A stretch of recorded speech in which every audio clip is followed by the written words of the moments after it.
नमस्कार, स्वदेश न्यूज देख रहे हैं आप और मैं हूं आपके साथ वागीशा। और मंत्रियों को टास्क कसावट की कवायद। जी हां, यूपी में अब चुनाव को देखते हुए बीजेपी ने अपनी तैयारियां तेज कर दी है। उत्तर प्रदेश में सियासी हलचल के बीच योगी कैबिनेट की बैठक संपन्न हुई। कोरोना काल और दिल्ली से लेकर यूपी तक हुई तमाम बैठकों के बाद मंत्रियों के साथ सीएम योगी की ये अहम बैठक मानी जा रही थी और हुआ भी यही। लोक भवन में हुई इस कैबिनेट बैठक में अयोध्या का मुद्दा भी छाया रहा। बैठक में अयोध्या के विकास से जुड़े कई फैसले हुए। साथ ही सीएम योगी ने मंत्रियों को जिम्मेदारी भी तय की। माना जा रहा था कि बैठक सरकार चुनावी मोड में होगी।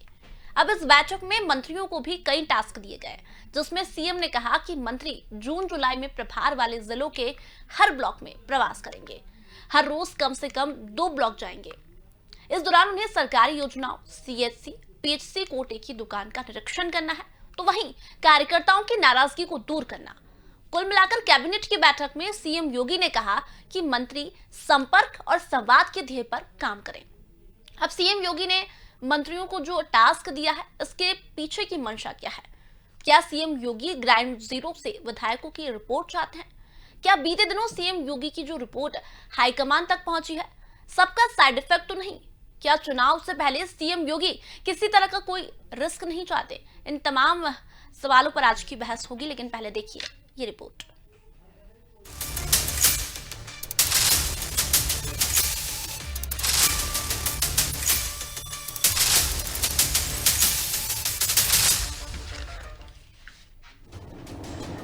एक अरसे बाद राजधानी लखनऊ के लोक भवन में मुख्यमंत्री और उनके कैबिनेट मंत्री एक साथ नजर आए।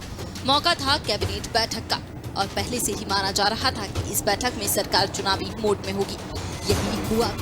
एक दिन पहले दूसरी वजहों से चर्चा में रही अयोध्या इस बार विकास की योजनाओं के चलते चर्चा में रही। राम जन्मभूमि मंदिर का जो निर्माण की प्रक्रिया माननीय सुप्रीम कोर्ट के निर्णय के बाद माननीय प्रधानमंत्री जी और योगी जी की प्रेरणा से जो भव्य मंदिर का निर्माण की प्रक्रिया की जो बाधाएं समाप्त हुई हैं, उनको देखते हुए आज विपक्ष अनर्गल प्रलाप की भूमिका में आ गया है और राम जन्मभूमि को के संबंध में किसी भी अवसर को बदनाम करने से पीछे नहीं हटता। सरकार ने फैसला लिया कि अयोध्या में राम मंदिर के चलते यातायात पर गौर करना होगा। लिहाजा तय किया गया कि संस्कृति विभाग 9 एकड़ जमीन परिवहन विभाग को देगा, जहां अंतर्राष्ट्रीय स्तर का बस स्टैंड तैयार किया जाएगा। यह प्रोजेक्ट 400 करोड़ का होगा। इसके लिए पीपीपी मॉडल की भी संभावना तलाशी जाएगी। बैठक में कहा गया कि अयोध्या सुल्तानपुर मार्ग पर बहुत ट्रैफिक है। यह नए एयरपोर्ट को जोड़ता है, लिहाजा यहाँ 4 लेन का फ्लाईओवर बनना चाहिए। 20 करोड़ 17 लाख की लागत से 1.5 किलोमीटर लंबे फ्लाईओवर बनाने के लिए भी झंडी दे दी गई है। अयोध्या के भले के बीच प्रयागराज का भी भला हो गया। तय हुआ कि जीटी रोड से एयरपोर्ट के बीच 4 लेन का रेलवे ट्रैक पर फ्लाईओवर बनेगा। इसके लिए 284 करोड़ बजट आएगा। इसको भी हरी झंडी मिल गई। प्रयागराज में 2 लेन का एक और फ्लाईओवर कानपुर रोड को जोड़ेगा, जिसके लिए 98 करोड़ रुपए रेलवे देगा। बुंदेलखंड से कनेक्टिविटी बेहतर होगी। लखनऊ में हैदर कैनाल पर 120 MLD का STP बनेगा। यह भी तय हो गया है कि इसके लिए 297 करोड़ 38 लाख का बजट भी पास कर दिया गया है। कैबिनेट के बाद योगी मंत्रियों के साथ बैठे। तय हुआ कि जून जुलाई में प्रभारी मंत्री अपने जिले के हर ब्लॉक में प्रवास करेंगे। हर रोज कम से कम 2 ब्लॉक जाएंगे। इस दौरान उन्हें सरकारी योजनाओं, सीएससी, पीएचसी कोटे की दुकान का निरीक्षण करना है। कार्यकर्ताओं की नाराजगी अगर हो तो दूर करनी है। 21 जून को योग दिवस पर भी प्रभारी मंत्री अपने जिले में होंगे। 23 जून से 6 जुलाई तक पौधारोपण अभियान चलेगा। उस दौरान भी वो अपने जिले में ही होंगे। ब्यूरो रिपोर्ट, स्वदेश न्यूज।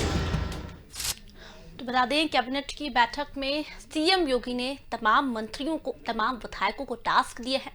ब्लॉक स्तर पर अब प्रवास करेंगे प्रभारी मंत्री। मंत्रियों को टास्क दिया गया है। कसावट की कवायद अब यूपी में शुरू हो गई है। योगी सरकार के मंत्रियों को जिम्मेदारी दी गई है। आज योगी कैबिनेट की बैठक हुई। संपर्क और संवाद के जरिए अब जनता तक तमाम मंत्री और विधायक पहुंचेंगे। कैबिनेट की बैठक में सीएम योगी ने अपने तमाम विधायकों को, मंत्रियों को टास्क दिया है। संपर्क और संवाद के ध्येय पर काम करेंगे मंत्री। ये मुख्यमंत्री योगी आदित्यनाथ ने सभी को कहा है कि अब जमीनी हकीकत जाननी होगी, यानी कि जनता तक पहुंचना होगा। सरकारी योजना जनता तक पहुंची है, ग्रामीण क्षेत्र तक पहुंची है या नहीं, इन सभी चीजों पर काम करना होगा। मंत्रियों को टास्क दिया गया है, विधायकों को टास्क दिया गया है। 23 जून से 6 जुलाई तक विशेष कार्यक्रम होगा। 27 जून को पीएम के मन की बात भी सुनेंगे मंत्री। अयोध्या के विकास की योजनाओं पर भी इस बैठक में चर्चा हुई है। संस्कृति विभाग 9 एकड़ जमीन परिवहन विभाग को देगा, ये भी इस बैठक में चर्चा की गई। अयोध्या में फ्लाईओवर और सड़कों के निर्माण के लिए राशि मंजूर की गई है। योगी सरकार के मंत्रियों को जिम्मेदारी गई है। कैबिनेट की बैठक में आज तमाम तरह के फैसले लिए गए, बड़े फैसलों पर मुहर लगी है। तो चलिए आज की चर्चा इसी पर करेंगे, लेकिन कुछ मेहमान हमारे साथ मौजूद हैं, उनसे एक बार आपका ताल्लुक करवा देते हैं। हमारे साथ बीजेपी से पक्ष रखने के लिए आकाश रॉय जी मौजूद है, हमारे साथ सपा से पक्ष रखने के लिए शौकत अली जी मौजूद है और वरिष्ठ पत्रकार हमारे साथ प्रमोद गोस्वामी जी जुड़ चुके हैं। सबसे पहले सवाल मैं करूंगी आकाश जी से। आकाश जी, आज बैठक हुई है, तमाम मंत्री इस योगी कैबिनेट की बैठक में मौजूद थे, तमाम तरह के बड़े फैसले लिए गए, मंत्रियों को टास्क दिया गया, विधायकों को टास्क दिया गया। क्या लगता है तमाम मंत्री और विधायक जमीनी हकीकत जानने निकलेंगे और ये कितना सही साबित होगा फैसला? नहीं, देखिए, निश्चित रूप से भारतीय जनता पार्टी जिस विचारधारा पे काम करती है वो हमारी एकात्म मानववाद की विचारधारा, अंत्योदय की विचारधारा की पंक्ति में सबसे अंतिम खड़ा व्यक्ति है, पास वही सुविधाएं पहुंचे जो पंक्ति में पहला व्यक्ति खड़ा है, उसके पास सुविधाएं हैं। इसलिए संपर्क और संवाद ये हमारा मूल मंत्र है भारतीय जनता पार्टी का, और उसी की तर्ज पे आदरणीय मुख्यमंत्री जी ने ये फैसला लिया है कि प्रत्येक जो हमारे उत्तर प्रदेश सरकार के जो मंत्रीगण हैं और जो विधायक लोग हैं, एमएलसी लोग हैं, वो सारे के सारे, उसके अलावा संगठन के पदाधिकारी, ये सारे लोग ब्लॉक स्तर पर प्रवास करेंगे, लोगों से मिलेंगे, लोगों की समस्याओं को समझेंगे और उनकी समस्याओं का निदान कराने का प्रयास करेंगे। ये भारतीय जनता पार्टी की सरकार का, आप चाहे वो केंद्र की सरकार हो चाहे उत्तर प्रदेश की सरकार हो, ये हमारा ट्रैक रिकॉर्ड रहा है। और किसी भी प्रदेश में आप उठा के देखिए, हम इसी प्रकार से काम करते हैं। हम लोगों के बीच जाते हैं, लोगों से मिलते हैं, लोगों की समस्याओं को समझते हैं, उसका निदान करते हैं, और तभी आज आप देखिए कि पूरे भारतवर्ष में भारतीय जनता पार्टी के लोगों को लोग कितना स्नेह और प्रेम दे रहे हैं। जी, तो आपको लगता है जो विधायकों को टास्क दिया गया है, क्या विधायक जमीनी हकीकत जानने निकलेंगे, क्या जनता तक पहुंचेंगे? क्योंकि सरकार बनाने के लिए सबसे बड़ा जो टास्क दिया गया है वो मंत्रियों को दिया गया है, विधायकों को दिया गया है। नहीं, निश्चित रूप से विधायक और मंत्री होने के नाते, और हमारे यहाँ तो एक सिस्टम है कि जितने भी जिले हैं उन जिलों के, हर जिले के एक प्रभारी मंत्री बनाए गए हैं। वो सारे लोग निरंतर लगातार, कोई ये इस कोरोना काल में भी वो लोग जाते थे जिलों में और वहाँ पे समीक्षा करते थे, ऐसे जो कोरोना काल में लोगों की समस्याओं का निदान किया जा सके उस पर काम करते थे। ये अनवरत चलने वाली प्रक्रिया है, इसमें कुछ नया नहीं है। लेकिन हाँ, एक ये है कि ब्लॉक स्तर तक जाएंगे, गांव-गांव जाएंगे, ये थोड़ा सा हमने उसमें 2 कदम और आगे बढ़ के काम करने का फैसला किया गया है कि भारतीय जनता पार्टी का जो भी लोग हैं उनसे डायरेक्ट टच हो और डायरेक्ट उनकी बात हम सुने और उसका निदान करें। चलिए, शौकत अली जी हमारे साथ जुड़े हुए हैं सपा से पक्ष रखने के लिए। शौकत जी, आपसे कमेंट लूंगी मैं। आज एक बैठक हुई है बड़ी, बीजेपी ने चुनाव को लेकर अपनी तैयारियां तेज कर दी है। संपर्क और संवाद, ये मूल मंत्र लेकर तमाम विधायकों को और मंत्रियों को टास्क दिया गया है। क्या लगता है ये जो संपर्क और संवाद का जो मूल मंत्र है, ये आने वाले चुनाव में सही साबित होगा? क्या लगता है तमाम विधायक और मंत्री जमीनी हकीकत जानने निकलेंगे? देखिए, हम जिस देश में रहते हैं वहाँ भारतीय संस्कृति में एक चीज बहुत अच्छी है कि जब कोई फेस्टिवल या त्योहार आता है तो हम अपने घर को सजाने लगते हैं। सजाने इसलिए लगते हैं क्योंकि तमाम मेहमान आने वाले होते हैं, तमाम रिश्तेदार आने वाले होते हैं, इसलिए अपने घर को सजाने का काम करते हैं। आज भारतीय जनता पार्टी भी वही कर रही है। अगर आपने पहले से अपने घर को साफ रखा होता तो ये जो आज टास्क दिया जा रहा है, संवाद करने का मौका दिया जा रहा है, काम करने के, क्या काम किया क्या नहीं किया, इसका फीडबैक लेने के लिए भेजा जा रहा है। अरे महाराज, अगर आप काम कर रहे होते तो आपका घर साफ सुथरा दिख रहा होता, उत्तर प्रदेश में काम हो रहा होता, और उत्तर प्रदेश में जो आपने कार्य किए हैं वो उत्तर प्रदेश की जनता को दिख रहे होते। सत्यता ये है कि उत्तर प्रदेश की सरजमी पर जो समाजवादी पार्टी के द्वारा काम हो रहे थे या जो छूट गए थे, वो भी आज उत्तर प्रदेश की सरजमी पे पूरे नहीं हुए हैं। आपको मैं उदाहरण के तौर पे एक चीज बता देना चाहता हूँ। एकमात्र पूर्वांचल एक्सप्रेस वे जो कि 4.5 साल की सरकार में आप उसको पूरा नहीं कर पाए, और आप कहते हैं कि उत्तर प्रदेश में तमाम विकास कार्य कर दिए, तमाम जनता को योजनाएं पहुंचा दी। महाराज, आपकी योजनाएं जो है वो कागजों पे बहुत अच्छे से पहुंची हैं, जनता तक कितनी पहुंची ये बात जनता ने आपको जवाब दे दिया जिला पंचायत। क्योंकि अगर जनता तक तमाम आपकी योजनाएं पहुंची होती, ग्रामीण स्तर पे पहुंची होती, गांव पे पहुंची होती, तो मुझे लगता है जो निर्णायक जो अभी भूमिका हुई है जिला पंचायत में, वो अच्छी ऐसी ना होती। तो इनकी बातें और इनके वादे सब किताबी हैं आज के दौर में। आकाश जी क्या कुछ कहेंगे? इनका कहना है कि जो साज सजावट अभी हो रही है वो पहले कर लेते तो आज यूपी की दिशा कुछ और होती। नहीं, आप देखिए कितनी हास्यास्पद बात है कि वो लोग हमको बता रहे हैं जिनका संपर्क और संवाद अपने परिवार में नहीं हो पाया। 2017 के चुनाव से पहले चाचा भतीजा कैसे आपस में लड़ रहे थे, ये उत्तर प्रदेश की जनता ने देखा और इन्होंने कहा कि आप काम किए होते तो आपको लोगों के बीच में जाना नहीं पड़ता। अरे महाराज, आप कितना काम किए थे कि 2017 में आपको जनता ने 50 से नीचे पहुंचा दिया। आप पूर्ण बहुमत की सरकार 2012 में लेके आए थे। काम ऊपर नहीं। देखिए शौकत जी, मैंने आपको इंटरप्ट नहीं किया था, आप भी बीच में ना करें। अपनी बारी में शौकत अली जी आपके पास भी आ रही हूँ, इनसे पहले जवाब लेते हैं फिर आपसे जवाब बारी में बोलिए। अच्छा लगता है, बीच में इंटरप्शन होता है तो नहीं अच्छा लगता है ना। आकाश जी बोलिए। समाजवादी पार्टी की सरकार ने कितना अच्छा काम किया है वो यहाँ की जनता से आप आके पूछिए। एक जमाना ऐसा था कि 2014 में जब भारतीय जनता पार्टी को उत्तर प्रदेश की जनता ने 73 सीटें दिया तो उसके अगले दिन से इन लोगों ने गिन के सिर्फ 5 जिलों में जहाँ से इनके सांसद जीते थे तो वहाँ पे ये लोग बिजली की सप्लाई देते थे और बाकी जिलों में इन लोगों ने बिजली कहीं 4 घंटा, 6 घंटा, 8 घंटा देने का काम किया। आज उत्तर प्रदेश के किसी भी गांव में चले जाइए, आप जाके लोगों से पूछिए तो लोग कहेंगे कि हाँ हमें 18 घंटे बिजली सुचारू रूप से मिलती है। बड़े से बड़ा अपराधी मुख्तार अंसारी से लेके अतीक अहमद, इनके आजम खान, उनकी क्या स्थिति है आप जनता के बीच में जाके लोगों से पूछिए। हमने जो काम किया है वो जनता जानती है और इसी का प्रतिफल है कि जनता ने 2019 में हमको पूर्ण बहुमत से दोबारा केंद्र की सत्ता में लाया और 2022 के चुनाव में मैं विश्वास के साथ आपसे कहता हूं कि 350 सीटों के साथ भारतीय जनता पार्टी सरकार बनाने जा रही है उत्तर प्रदेश में। चलिए शौकत जी कहिए, आप कुछ कह रहे थे। देखिए, इनके दावे, इनकी बातें इतना किताबी हैं, इतना ग्लैमर वाली हैं, इतना ब्रांडिंग वाली हैं कि झूठ भी शर्मा जाता होगा कभी कभी।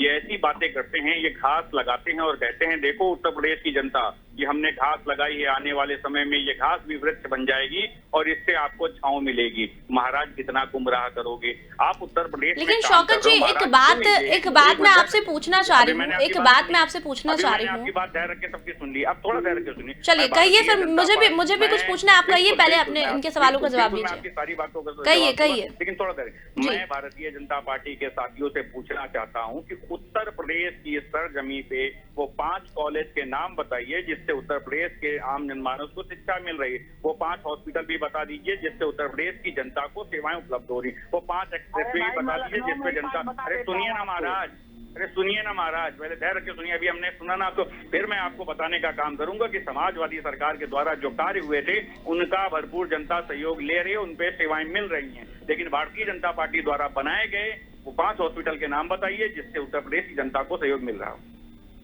अरे भाई, आप 5 पूरे उत्तर प्रदेश की बात कर रहे हैं। मैं लखनऊ में आपको बता देता हूँ, आप पीजीआई चले जाइए, लोहिया संस्थान चले जाइए, केजीएमसी चले जाइए, चले जाइए, मेदांता चले जाइए। यहाँ पे क्या लोगों का इलाज नहीं हो रहा है?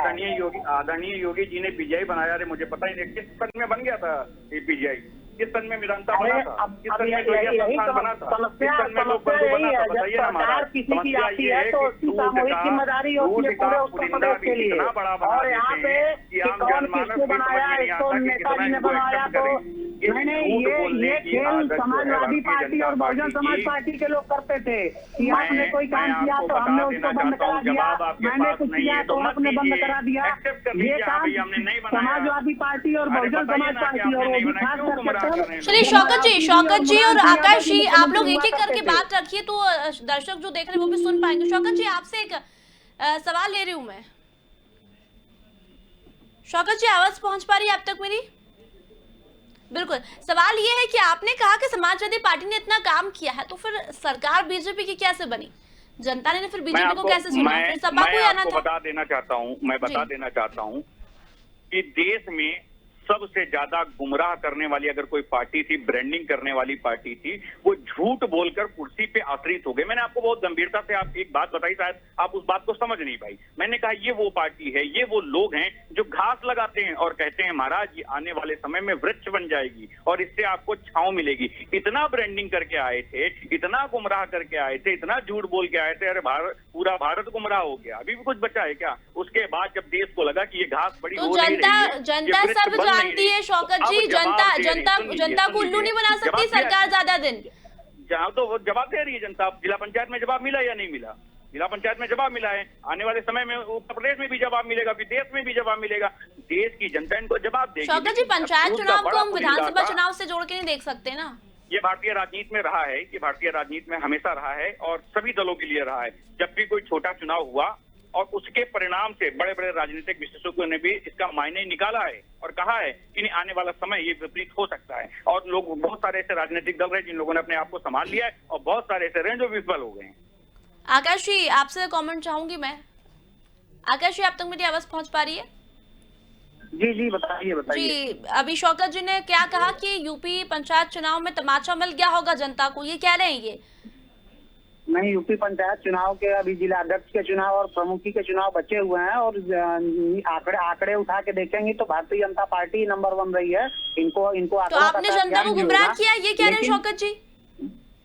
अरे इनकी बातों का जवाब दीजिए। मैं बता तो रहा हूँ कि अगर भारतीय जनता पार्टी पंचायत के चुनाव में नंबर 1 हुई है, हम पश्चिम बंगाल में 3 सीट से 75 सीटों पहुंच जाते हैं, तब भी इनको लगता है कि हम ही आ रहे हैं। तो इनको कौन समझाए? उसी गफलत में रहे, खुश रहे। क्या समस्या है हमको अपना काम करना है। भारतीय जनता पार्टी को कैसे चुनाव लड़ना है, अपने संगठन को कैसे चलाना है, लोगों के बीच में कैसे जाना है, हम उस पर चर्चा करते हैं। हम इन बेवजह की चर्चा में क्यों फंसे कि कौन क्या कह रहा है? आंकड़े अगर उठा के देखेंगे तो आपको खुद पता चलेगा कि भारतीय जनता पार्टी पंचायत चुनाव में नंबर 1 पार्टी रही है और अभी तो अध्यक्ष के चुनाव और प्रमुख के चुनाव बचे हुए हैं। शौकत जी कहिए। देखिए, मैंने कहा ना, पूरे उत्तर प्रदेश में मत घुमाइएगा इनको, वरना ये गुमराह करने लगेंगे। इनसे पूछिए लखनऊ में आपके घोषित प्रत्याशी कितने जीते हैं, जरा उनके बारे में बता दीजिए ताकि ये पता चल जाए कि आप जिला पंचायत कैसे जीते।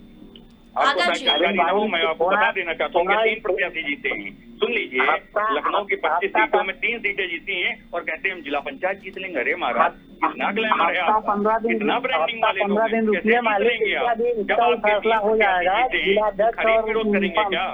सुन लीजिए ना, खरीद विरोध करेंगे। पैसे वाले लोग हैं, भाजपा के पास बहुत पैसा, कार्यालय बना रही है आजकल। जनता का लूटे हुए पैसे से कार्यालय बना, जिला पंचायत भी खरीद लेगी।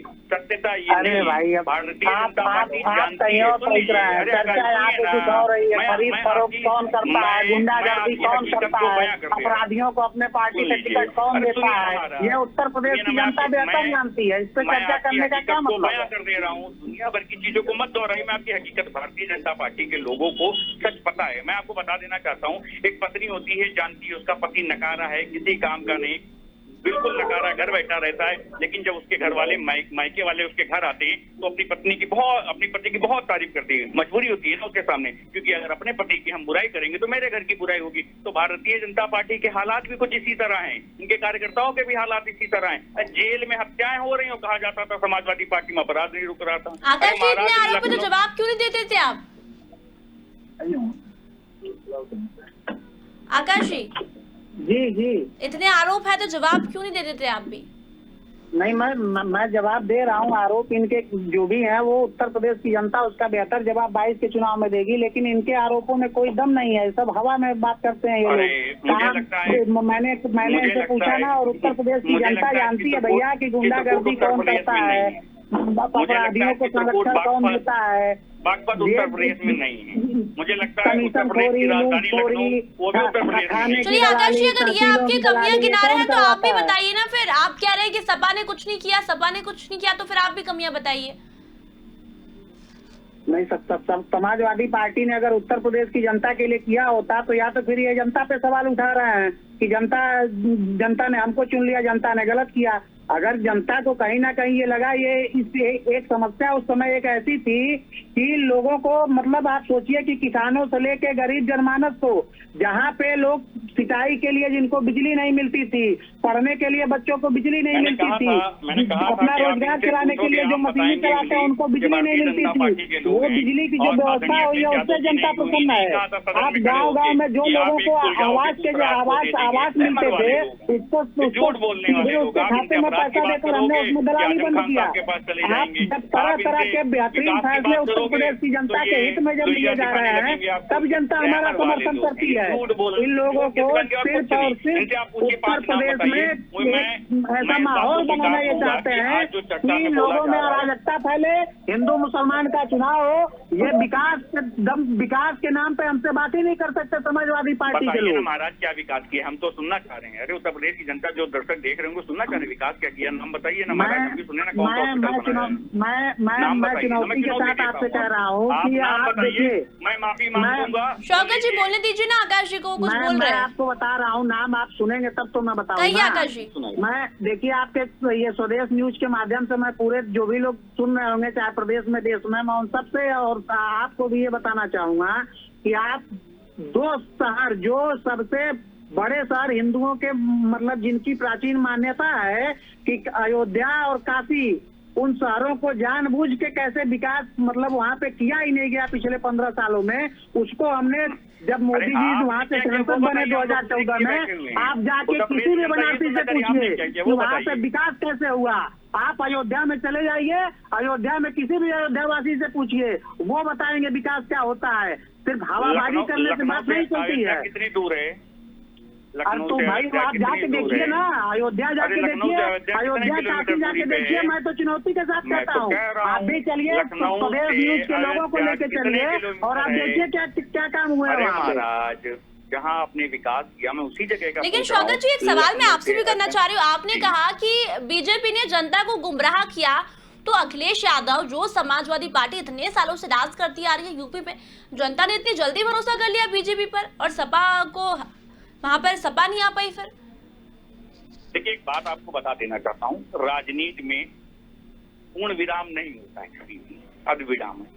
पहले कल्याण सिंह की सरकार थी, राजनाथ सिंह सरकार में आए, मायावती जी सरकार में आए, राम सिंह जी सरकार में आए, आदरणीय अखिलेश यादव जी सरकार में आए, तो ये रहा जनता का कि जब भी जनता को लगा, और ये इन लोगों की तो बात ही मत करिए, इन लोगों को तो गुमराह करके सत्ता हासिल कर ली, झूठ बोल के सत्ता हासिल कर काम करने। हम कहते हैं कि अगर हमने काम किया, हम जनता को नहीं बता पाए, हम इस चीज को स्वीकारते हैं कि हम अपने काम की ब्रांडिंग नहीं कर पाए और जनता तक अपना मैसेज नहीं पहुंचा पाए। लेकिन जितने भी जनता को तो आप जनता को गलत बता रहे हैं कि जनता ने गलत सरकार को चुना? गलत नहीं बता पा रहा हूँ, जनता को गलत नहीं बता रहा हूँ, आप उसको गलत मैसेज ना बताइए। मैं कह रहा हूँ कि इन लोगों ने इतना गुमराह किया कि उत्तर प्रदेश ही नहीं पूरा देश गुमराह हो गया था। शायद आपको याद नहीं कि तमाम प्रदेशों में इनकी सरकार थी, आज क्या आलम है? क्या उन प्रदेशों में सरकारें नहीं बदली?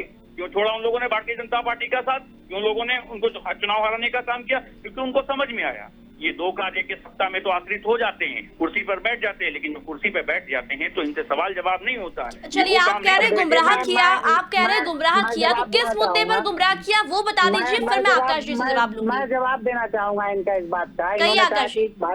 भारतीय जनता पार्टी की सरकार यहाँ से चली गई, वहाँ से चली गई।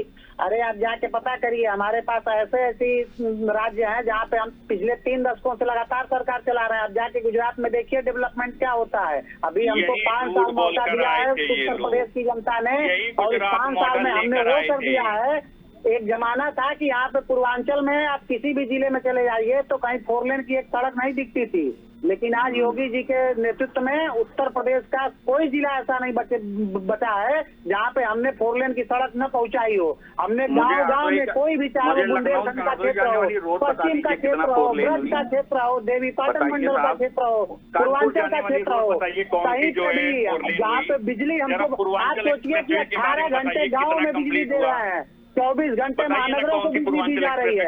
बुंदेलखंड में जहाँ पे लोगों को पीने का पानी उपलब्ध नहीं होता था, हमने वहाँ पे घर घर लोगों को पानी पहुँचाने की योजना पे काम किया और हजारों गांव में अब तक पानी पहुँचाया जा चुका है। अभी भी उस पर निरंतर काम चल रहा है। और ये चीजें जनता के पास, जब जनता के पास सरकार की योजनाएं, योगी जी की योजनाएं, मोदी जी की योजनाएं जब पहुंच रही हैं तो जनता देख रही है और जनता प्रसन्न है भारतीय जनता पार्टी से, और इसीलिए हर जगह भारतीय जनता पार्टी जीतती जा रही है। ये लोग बेचारे चाहे लोकसभा हो चाहे विधानसभा हो, इनको जनता समझ चुकी है। इनका पूरा खेला, चाहे ये कांग्रेस के लोग हों, बहुजन समाज पार्टी के लोग, समाजवादी पार्टी के लोग, ये लोग जब इन लोगों का, जब इनको लगता है कि अब हम चुनाव हारने वाले हैं तो ये विपरीत विचारधारा छोड़ के आ जाते हैं चुनाव साथ में लड़ने। तब भी जनता कहती है कि नहीं तुम गो बैक, फिर ये बाहर हो जाते हैं, फिर बुआ बबुआ अलग हो जाते हैं। तो ये लोग, सिर्फ इनकी राजनीति सत्ता के लिए है, और भारतीय जनता पार्टी की राजनीति इस देश और प्रदेश और समाज के विकास की राजनीति है।